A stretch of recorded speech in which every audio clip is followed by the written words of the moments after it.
Vaibhav Suryavanshi mega உலக சாதனை. Under 19 கிரிக்கெட்டில் ரெக்கார்டுகளை உடைத்து எறிந்தார்.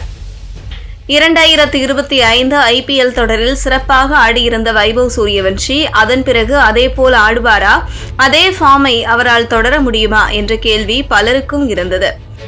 அதற்கு பதில் சொல்லும் வகையில் இந்தியா அண்டர் 19 மற்றும் இங்கிலாந்து அண்டர் 19 அணிகளுக்கு இடையே அண்மையில் முடிந்த யூத் ஒருநாள் தொடரில் வைபவ் சூரியவன்ஷி பல்வேறு சாதனைகளை முறியடித்திருக்கிறார்.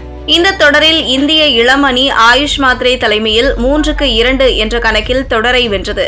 இதில் 14 வயதேயான சூரியவன்ஷி தொடரின் நட்சத்திர வீரராக ஜொலித்தார். 5 போட்டிகளில் களமிறங்கிய வைபவ் சூரியவன்ஷி மொத்தம் 355 ரன்கள் குவித்து அசத்தினார்.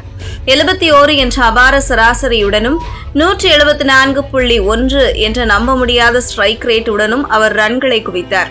இதில் ஒரு சதம் மற்றும் ஒரு அரை சதமும் அடங்கும். யூத் ஒருநாள் தொடர் வரலாற்றில் இருதரப்பு ஒருநாள் தொடரில் அதிக ரன்கள் எடுத்த வீரர்களில் இது 5வது அதிகபட்சமாகும். தொடக்க ஆட்டக்காரர்களில் இது 2வது சிறந்த சாதனையாகும். ஆனால் சூரியவன்ஷி நிகழ்த்திய மிக முக்கியமான சாதனை என்னவென்றால், அண்டர் 19 ஒருநாள் கிரிக்கெட் வரலாற்றில் ஒரு தொடரில் 300 ரன்களுக்கு மேல் எடுத்து 150க்கும் அதிகமான ஸ்ட்ரைக் ரேட்டை பதிவு செய்த முதல் வீரர் இவர்தான். இதற்கு முன் வங்கதேசத்தின் தௌஹித் ஹிரிடி 2019 இலங்கை அணிக்கு எதிராக 431 ரன்கள் எடுத்தபோது அவரது ஸ்ட்ரைக் ரேட் 114.62 இருந்தது. சூரியவன்ஷியின் ஸ்ட்ரைக் ரேட் 174.1 என்பதாக இருந்தது. 4வது ஒருநாள் போட்டியில் சூரியவன்ஷி அடித்த சதம் வெறும் 52 பந்துகளில் எட்டப்பட்டது. இது யூத் ஒருநாள் போட்டி வரலாற்றில் மிக வேகமாக அடிக்கப்பட்ட சதம் என்ற சாதனையை படைத்தது.